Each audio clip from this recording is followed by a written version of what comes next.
성가대의 귀한 찬양에 감사드립니다. 오늘 저는 삶이 그대를 속일지라도 라는 제목으로 하나님의 말씀을 선포하겠습니다. 진짜로 있었던 일인지 아니면 지어낸 이야기인지 확인할 길은 없습니다만 우리로 하여금 여러 가지를 생각하게 하는 이야기가 있습니다. 이 미국 캘리포니아 해안에 호화로운 요트 한 척이 침몰되었습니다. 침몰 직전 해안 구조대에 SOS 구조 신호가 접수되었습니다. 구조대 통신원이 SOS 신호를 받고 회신을 했습니다. 알았다. 곧 구하러 가겠다. 현재 당신의 위치를 알려달라. 이때 침몰 중인 요트로부터 이런 답신이 왔습니다. 나는 한국에 있는 모 은행의 은행장이다. 그리고 나서는 교신이 뚝 끊겼습니다. 안타깝게도 이 배는 구조되지 못하고 침몰했습니다. 왜 이런 일이 일어났을까요? 바로 What is your position? 현재 당신의 위치가 어디입니까? 이 말을 잘못 알아들은 탓입니다. 지금 배가 침몰하고 있는데 세상에서의 그의 지위가 무슨 상관이 있고 그의 명예가 무슨 상관이 있고 그의 재산이 무슨 상관이 있겠습니까? 스스로 한국의 모 은행의 은행장이라고 밝힌 이 사람은 나는 지금 구조가 필요합니다. 여기는 어디입니다. 이렇게 말해야 했습니다.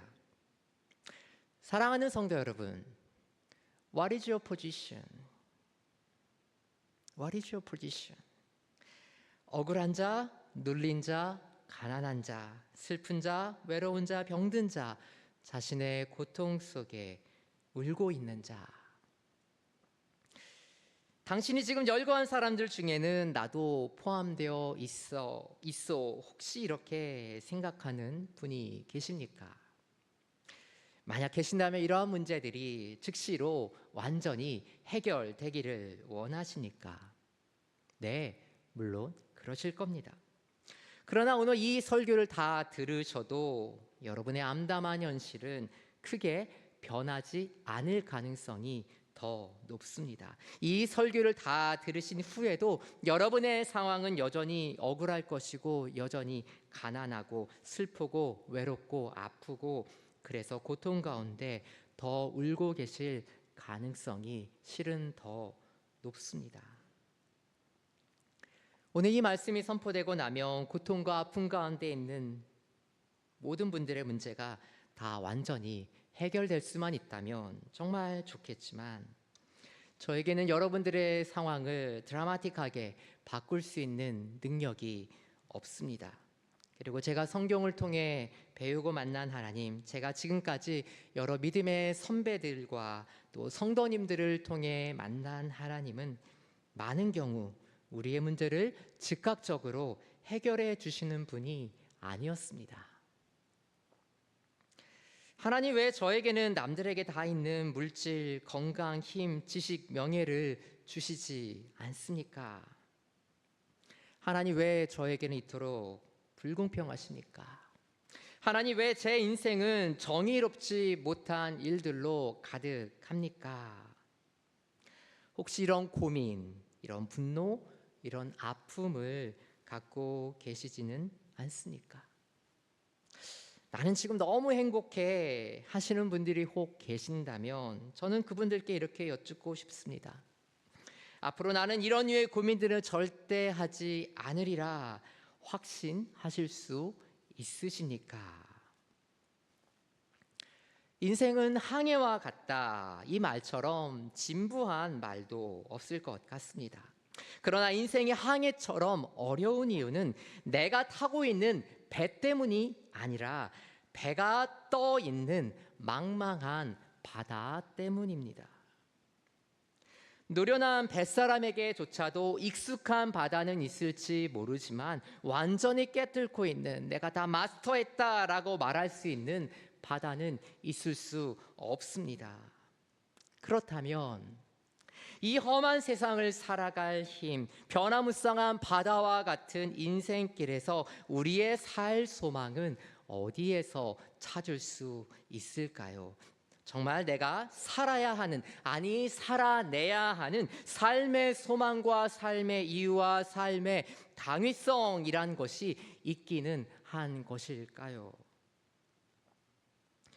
여기 인생의 벼랑 끝으로 몰린 한 여인이 있습니다. 그 여인의 이름은 바로 하갈입니다. 하갈은 아브람의 아내 사레의 몸종이었습니다. 아브람과 사레의 이름은 훗날 아브라함, 사라 이렇게 개명되었습니다.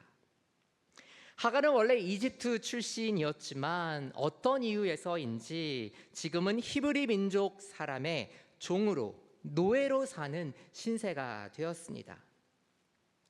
남의 집 종으로 사는 것이 늘 그렇듯이 하갈의 삶은 마냥 풍요롭고 순탄하지만은 않았습니다.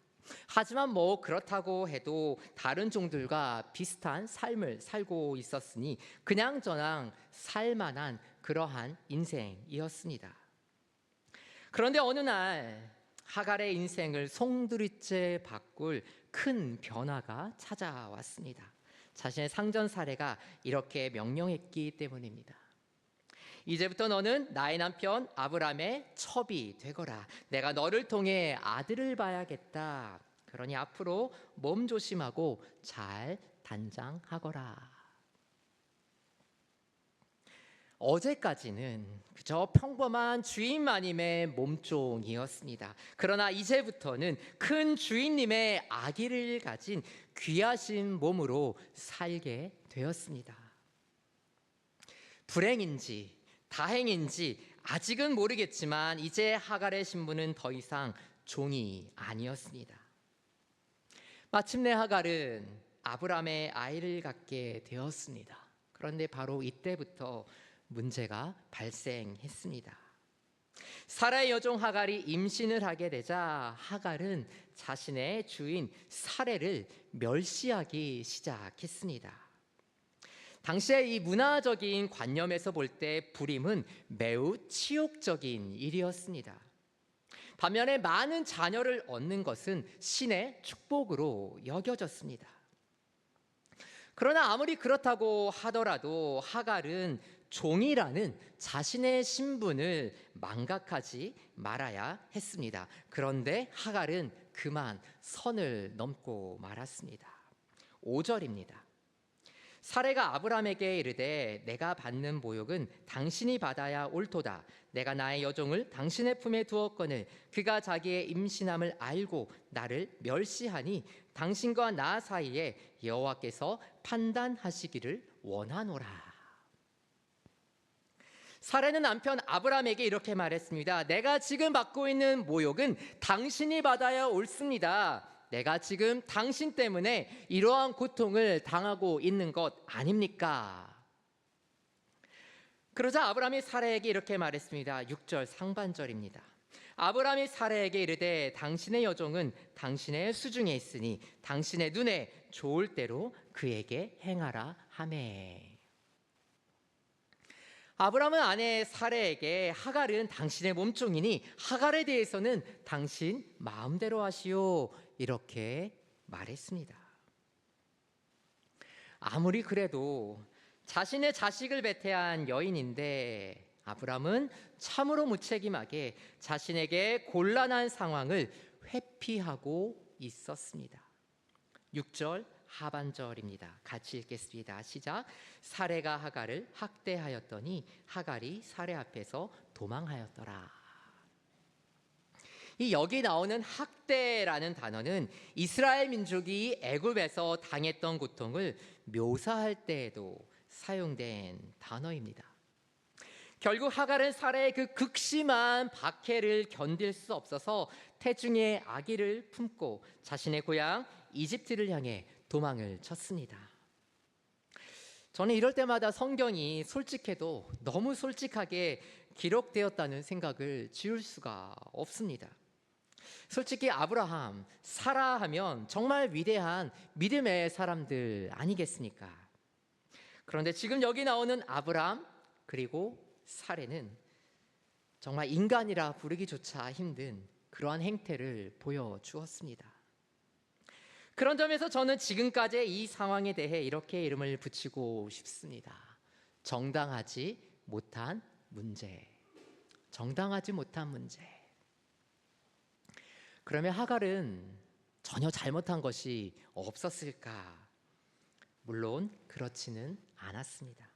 하갈은 자신의 신분에 걸맞게 행동해야 했습니다. 그러나 아무리 그렇다 해도 그래도 아브라함의 씨를 잉태한 여인인데 출애굽 이전 이스라엘이 학대를 받은 것처럼 모진 대우를 받을 만큼 하갈이 그렇게 잘못을 한 것이었을까?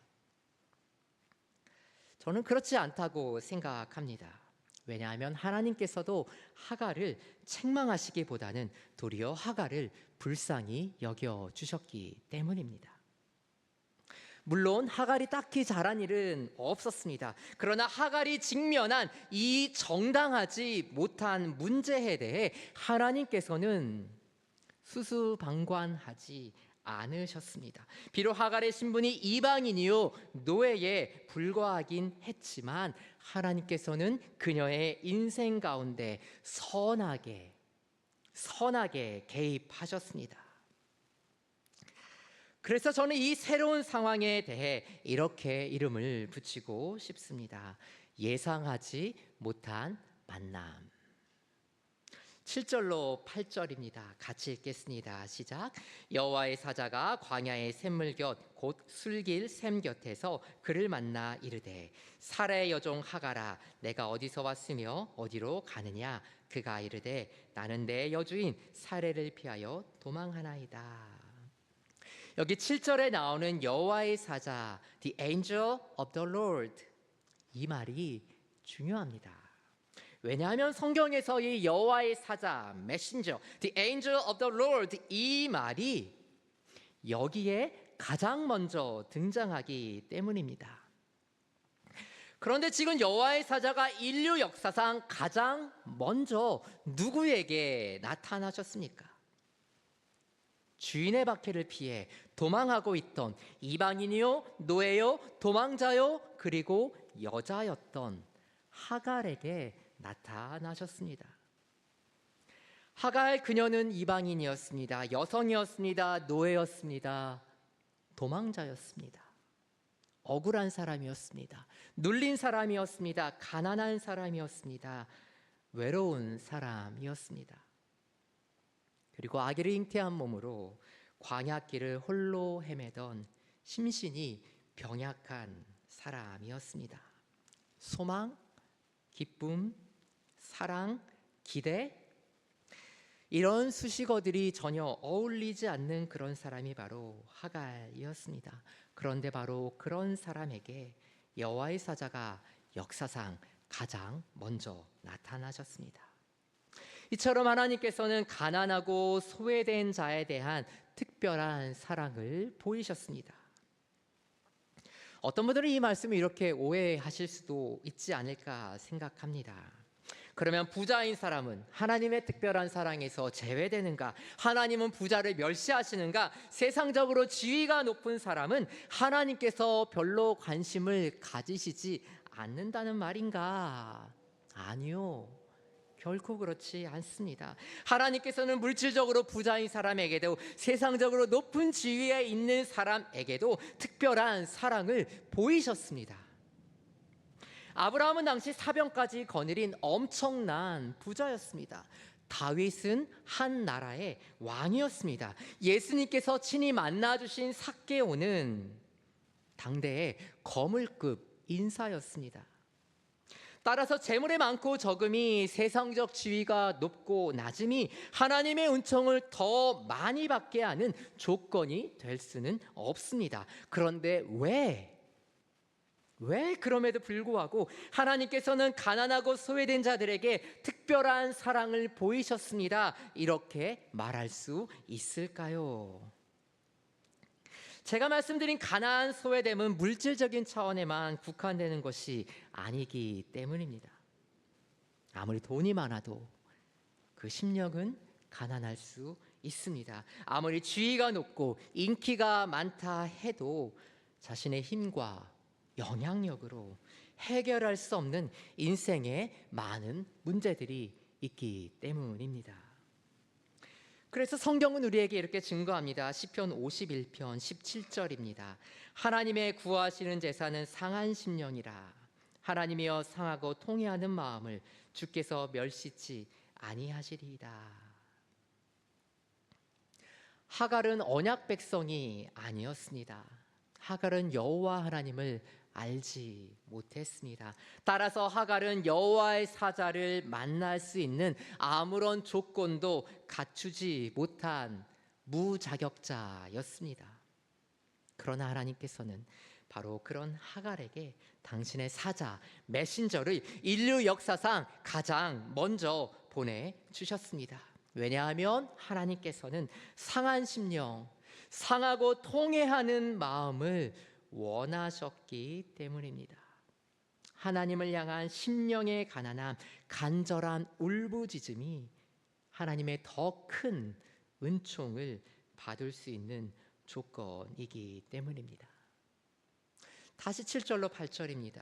여호와의 사자가 광야의 샘물 곁 곧 술길샘 곁에서 그를 만나 이르되 사라의 여종 하갈아 내가 어디서 왔으며 어디로 가느냐. 그가 이르되 나는 내 여주인 사례를 피하여 도망하나이다.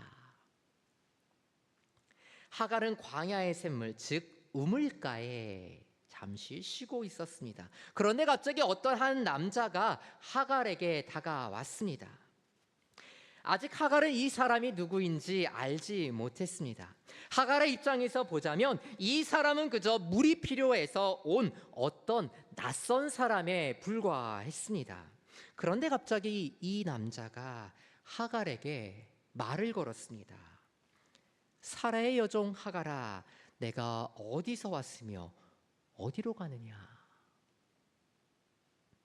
이 남자는 하갈이 전에 한 번도 본 적이 없는 낯선 사람이었습니다. 그런데 이 사람은 하갈의 이름을 알고 있었습니다. 그의 여주인 사레의 이름도 알고 있었습니다. 그리고 그가 사레의 여종이었음도 알고 있었습니다.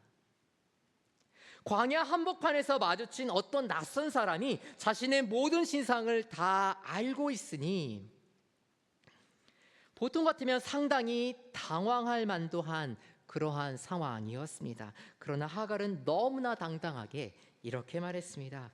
나는 내 여주인 사레를 피하여 도망하고 있습니다. 주인을 피해 도망하는 것이 무슨 자랑이라고 하갈은 왜 이토록 당당하게 나는 도망자입니다 이렇게 말했을까요?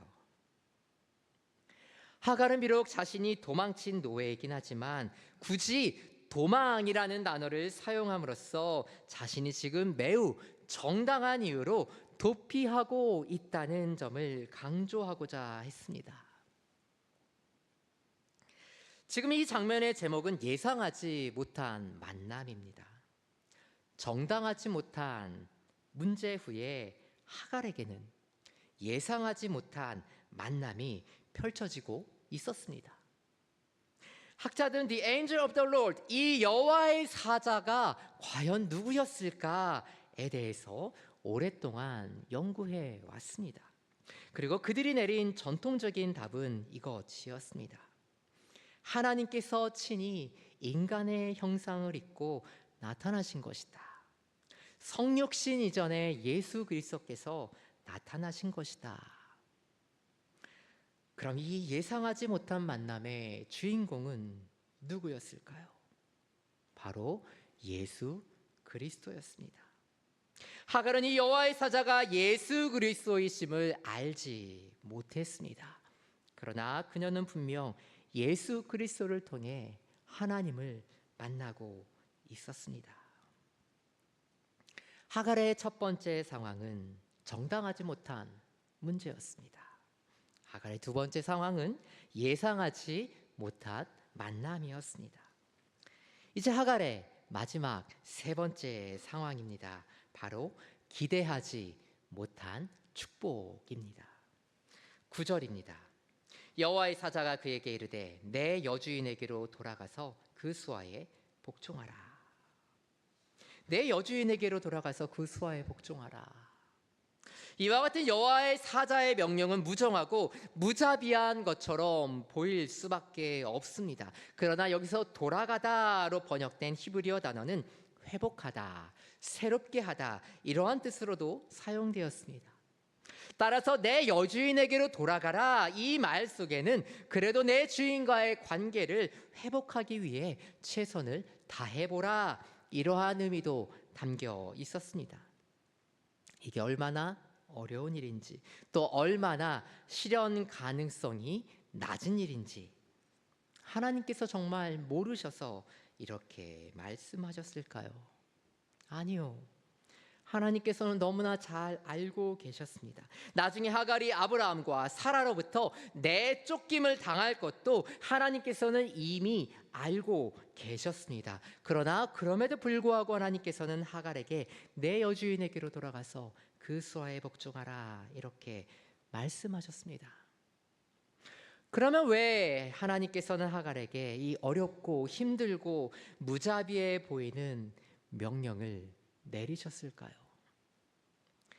바로 하갈에게 주실 약속의 성취 때문이었습니다. 10절 같이 읽겠습니다. 시작. 여호와의 사자가 또 그에게 이르되 내가 내 씨를 크게 번성하여 그 수가 많아 셀 수 없게 하리라. 이 약속은 이스라엘 백성들의 조상이 될 아브라함과 이삭에게 주신 하나님의 약속과 동일한 똑같은 언약이었습니다. 하갈은 이방인 즉 언약 밖에 있던 사람이었습니다. 그러나 그럼에도 불구하고 하나님께서는 아브라함과 이삭에게 주신 후손의 약속을 하갈에게도 주셨습니다. 그리고 11절에서는 더 놀라운 말씀을 주셨습니다. 여호와의 사자가 또 그에게 이르되 내가 임신하였은즉 아들을 낳으리니 그 이름을 이스마엘이라 하라. 이는 여호와께서 내 고통을 들으셨음이니라. 우리말 성경에는 번역이 되어 있지 않지만 여호와의 사자는 하갈에게 이렇게 말했습니다. 보라, 보라, 보라, 내가 임신하였은즉 아들을 낳으리니. Behold, 보라. 히브리어 원문에 따르면 이 말의 정확한 번역은 너 자신을 보라입니다. 너 자신을 보라. 그러면 지금 하나님께서는 홀몸도 아니고 아이를 임신한 채로 여주인에게 핍박을 받다가 그것을 이기지 못하고 결국 광야에서 도망자 신세로 헤매고 있는 하갈에게 내 자신의 초라한 모습을 좀 봐라. 내 꼴이 그게 뭐니? 지금이라도 주인에게 돌아가서 좀 힘들어도 참고 견뎌. 이렇게 말씀하신 것일까요? 아닙니다. 결코 그렇지 않습니다. 그러면 내 자신을 보라 이렇게 말씀하셨을 때 하나님께서 하갈에게 보여주고자 하신 것은 무엇이었을까요? 바로 하갈의 current position, 현재 위치, 그리고 하갈의 future position, 미래 위치였습니다. 하나님께서는 하갈을 향해 이렇게 말씀하고 계셨습니다. 사랑하는 딸아, 지금 내가 서 있는 고통의 현실을 회피하지 마라. 너의 아픔과 슬픔으로부터 도망치려 하지 마라. 그것들을 직시하고 직면해라. 지금은 그렇게 하는 것이 너무나 고통스러울 것이다. 그러나 앞으로 내가 서 있게 될 곳을 보라. 내가 너와 내 아들을 통해 이루게 될 나의 큰 이적과 축복을 믿음과 소망 가운데 바라보아라. 하나님께서는 하갈의 힘들고 고통스러운 상황을 너무나 잘 알고 계셨습니다. 그리고 하갈의 비참한 상황에 대해 긍휼히 여기는 마음을 가지고 계셨습니다. 성경 그 어디에도 하나님께서 그런 하갈을 책망하셨다는 말씀은 나오지 않습니다. 대신 하나님께서는 하갈에게 희망찬 미래에 대한 약속을 주시면서 하갈을 잘 타이르셨습니다. 그런데 이 하갈을 향한 하나님의 약속이 성취되기 위해서는 하갈의 결단, 하갈의 순종이 필요했습니다. 바로 살해의 수하로 들어가는 일이었습니다. 하갈의 정체성은 살해의 여종이었습니다. 따라서 하갈이 지금 있어야 할 자신의 current position, 현재 위치는 바로 살해의 옆이었습니다. 그래서 여호와의 사자는 하갈에게 지금 내가 있어야 할 그 자리로 돌아가라 이렇게 권면했습니다. 그러면 왜 하나님께서는 하갈의 이 참담한 상황을 너무나 잘 알고 계시면서도 굳이 내 주인 사라에게로 돌아가라 이렇게 말씀하셨을까요? 하갈과 그의 아들 이스마엘을 향한 하나님의 뜻을 이루시기 위함이었습니다. 때가 되면 하나님께서 하갈을 아브라함의 집에서 내보내실 터였기 때문입니다. 그리고 그에게서 나올 이스마엘을 통해 큰 민족을 이루실 터였기 때문입니다. 이와 같은 하나님의 섭리, 하나님의 약속이 있었기 때문에 여호와의 사자는 하갈에게 내 주인 사라에게로 돌아가라 이렇게 명령했습니다. 이와 같은 하나님의 약속과 명령을 받은 하갈은 하나님께 이렇게 고백했습니다. 13절 같이 읽겠습니다. 시작. 하갈이 자기에게 이르신 여호와의 이름을 나를 살피시는 하나님이라 하였으니 이는 내가 어떻게 여기서 나를 살피시는 하나님을 배웠는고 함이라. 나를 보시는 하나님, 나를 살피시는 하나님, 이것이 바로 하갈의 신앙 고백이었습니다. 하갈의 이 고백을 원하에서 직역하면 여호와께서 내 고통을 들으셨다입니다. 하나님께서는 하갈에게 지금 내가 당하고 있는 현재의 고통에서 너를 해방시켜 주겠다 이렇게 약속하지 않으셨습니다. 다만 하나님께서는 내가 지금 당하고 있는 고난을 내가 주목하여 보고 있다. 내가 앞으로도 너의 신음소리를 계속해서 들을 것이다. 그리고 내가 내게 응답할 것이다. 이렇게 약속하셨습니다. 하갈은 자신이 하나님을 배웠고 그분을 뵌 후로도 여전히 살아있음에 감격해했습니다. 그리고 무엇보다 자신과 같은 사람을 하나님께서 돌보시고 살피시는 은총에 대해 감사해 했습니다. 그래서 하갈은 이 여호와의 사자를 만난 그 우물의 이름을 부엘라 헤로이, 나를 살피시는 살아계신 하나님의 우물이라고 지었습니다. 사라에게로 돌아간 하갈은 하나님의 약속대로 아들을 낳았습니다. 그리고 여호와의 사자가 명령한 대로 그 아들의 이름을 이스마엘이라고 지었습니다. 그 이름의 뜻은 하나님께서 들으셨다입니다. 이처럼 하갈이 광야에서 만난 하나님은 살피시는 하나님, 들으시는 하나님이었습니다. 이제 결론의 말씀을 드립니다. 오늘 설교의 제목은 러시아의 위대한 작가 알렉산드르 푸시킨의 유명한 시의 제목입니다. 삶이 그대를 속일지라도. 삶이 그대를 속일지라도 슬퍼하거나 노여하지 말라. 서러운 날들을 참고 견디면 기쁨의 날이 오고야 말리니 왜 슬퍼하는가. 아마 잘 아시는 시일 거라고 생각합니다. 이 푸시킨의 유명한 일화가 있습니다. 어느 날 푸시킨이 모스크바 광장을 지나는데 한 맹인 거린을 마주쳤습니다. 추운 한겨울이었는데도 이 거린은 얇은 누더기를 걸치고 있었습니다. 그런 거리를 그냥 지나칠 수 없었던 푸시킨은 거린에게 다가가 이렇게 말했습니다. 나 역시 가난한 형편이라 그대에게 줄 돈은 없소. 대신 글씨 몇 자를 당신에게 써주겠소. 그걸 몸에 붙이고 있으면 아마 좋은 일이 있을 거요. 푸시킨은 이 종이 한 장에 짧은 글을 써서 거린에게 주고는 사라졌습니다. 며칠 후 푸시킨이 친구와 함께 다시 모스크바 광장에 나갔습니다. 그런데 그때 그 맹인 거린이 어떻게 알았는지 불쑥 손을 내밀어 푸시킨의 다리를 붙잡았습니다. 그리고 이렇게 말했습니다. 날이 목소리를 들으니 며칠 전 제게 글을 써주신 그분이 맞으시지요? 하나님께서 이렇게나 좋은 분을 만나게 해주셨나 봅니다. 날이 가주신 종이를 붙였더니 그날부터 깡통에 많은 돈이 쌓였답니다. 그런데 날이 그날 제게 써주신 내용이 도대체 무엇이었는지요? 푸시킨은 조용히 미소를 지으며 이렇게 말했다고 합니다. 별거 아닙니다. 겨울이 왔으니 봄도 멀지 않으리. 겨울이 왔으니 봄도 멀지 않으리, 이렇게 썼습니다. 사랑하는 성도 여러분, 인생이 유독 나에게만 혹독한 것처럼 느껴질 때가 있습니다. 세상이 나를 향해 뺨을 후려 갈겨치는 것처럼 느껴지는 때가 있습니다. 그래서 어쩌면 이렇게 인생이 나에게는 이렇게 잔인할 수 있는가? 어쩌면 이렇게 내 삶을 나를 이렇게도 모질게 대하는가 싶은 원망이 들 때가 있습니다.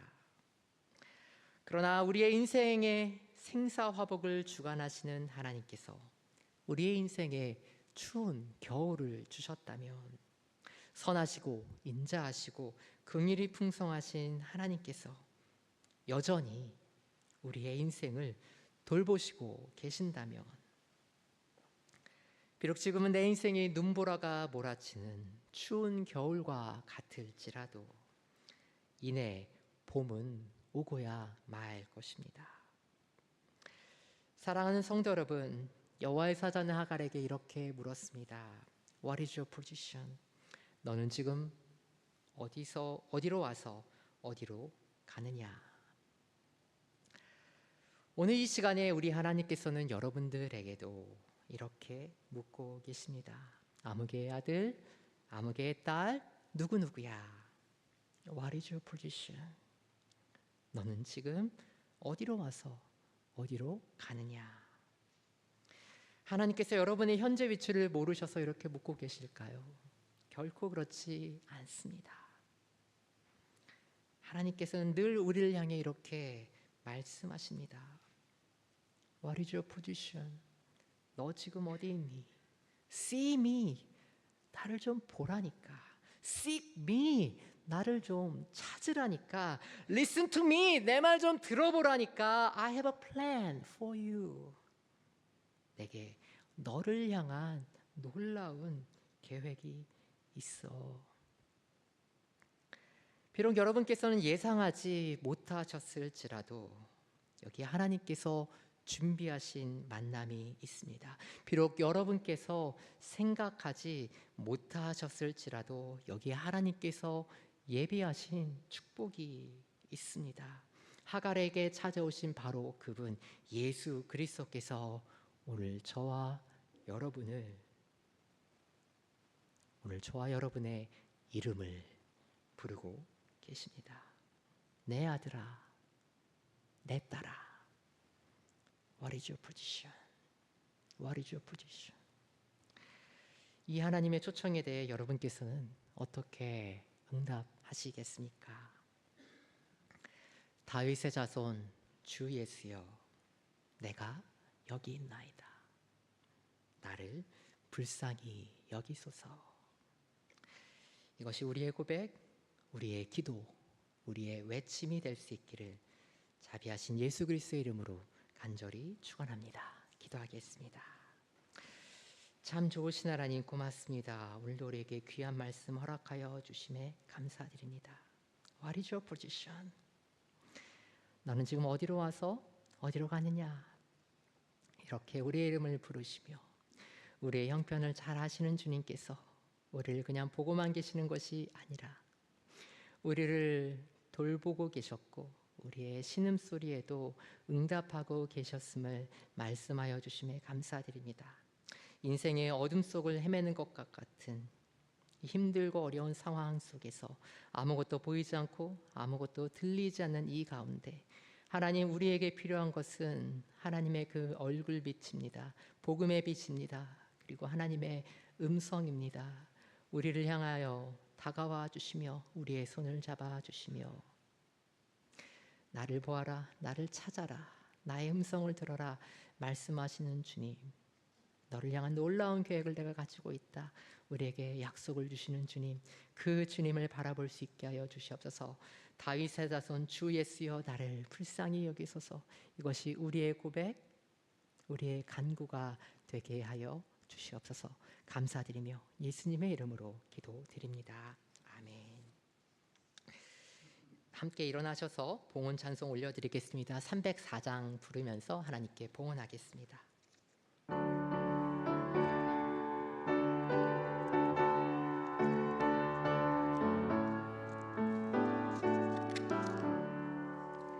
그 크신 하나님의 사랑 말로 다 형용 못하네.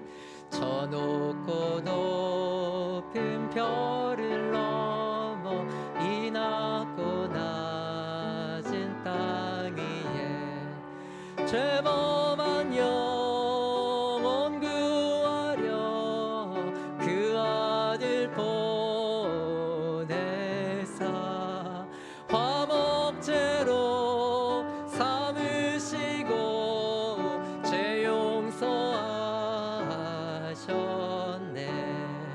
하나님 크신 사랑을 증량 다 못하네. 영원히 변치 않는 사랑 성도여 찬양하세. 괴로운 시절 지나가고 땅 위에 영화 쇠할 때 주 믿지 않던 영혼들은 큰 소리 외쳐 울어도 주 믿는 성도들에게 큰 사랑 베푸사 우리의 죄 사했으니 그 은혜 잊을까. 하나님 크신 사랑을 증량 다 못하네. 영원히 변치 않는 사랑 성도여 찬양하세. 하늘을 두루마리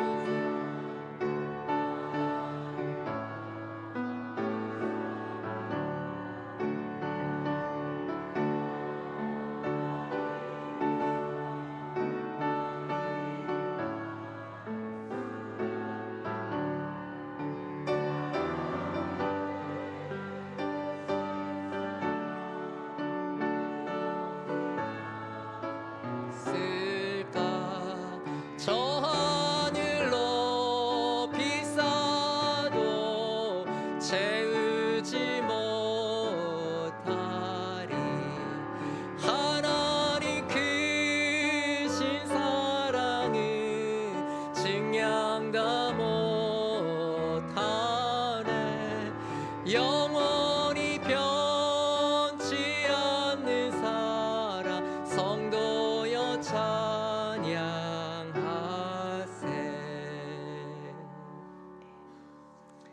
그렇습니다. 주님, 하늘을 두루마리 삼고 바다를 먹물 삼아도 한없는 하나님의 사랑 다 기록할 수 없습니다.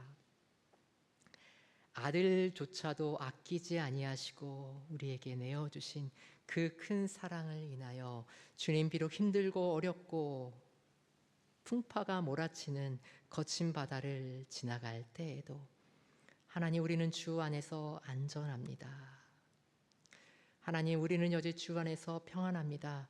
고백할 수 있음에 감사드립니다. 우리의 힘과 능력이 되시며 방패가 되시며 피난처가 되시는 주님, 오직 주님밖에 없습니다. 주님이 아니면 저희들 살아갈 수 없습니다.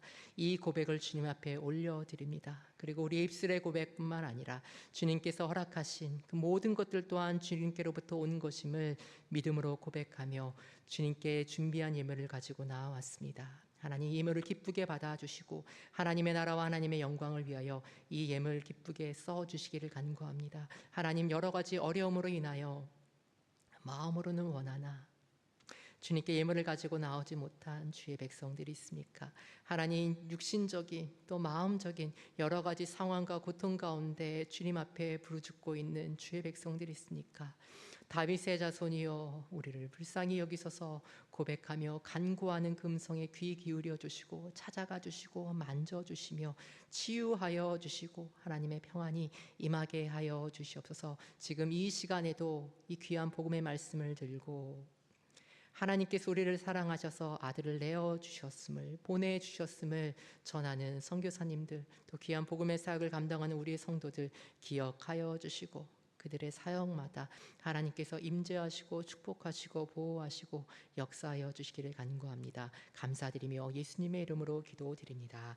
아멘. 자리에 앉으시면 교회 소식 함께 나누겠습니다.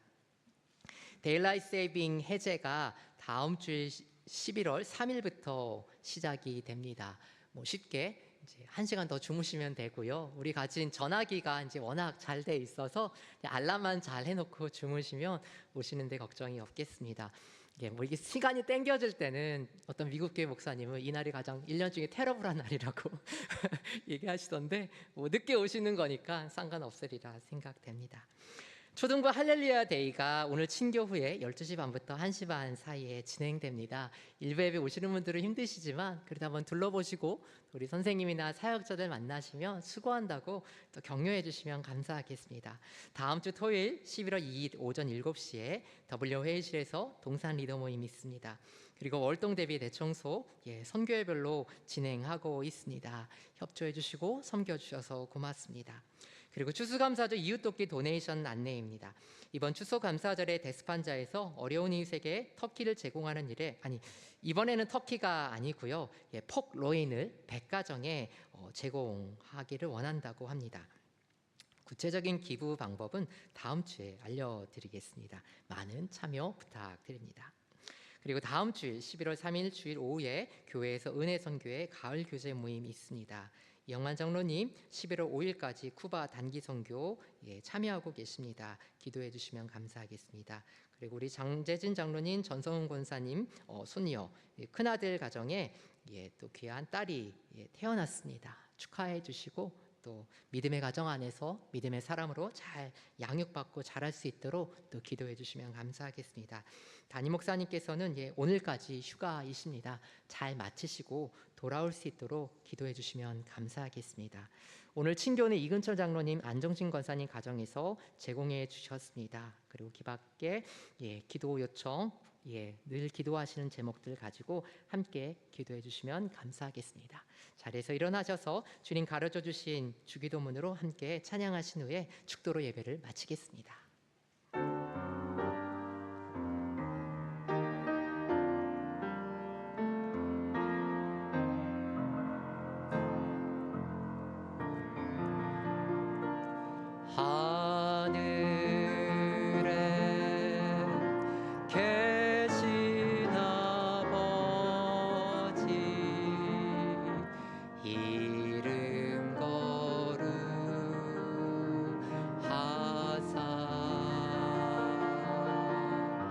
주님 나라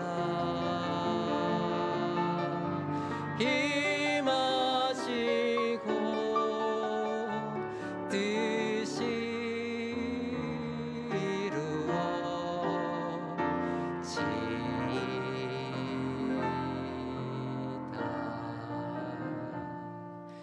일용할 양식 주시고 우리들의 큰 죄 다 용서하옵시고 또 시험에 들게 마시고 악에서 구원하소서. 대개 주의 나라 주의 권세 주의 영광 영원히 아멘.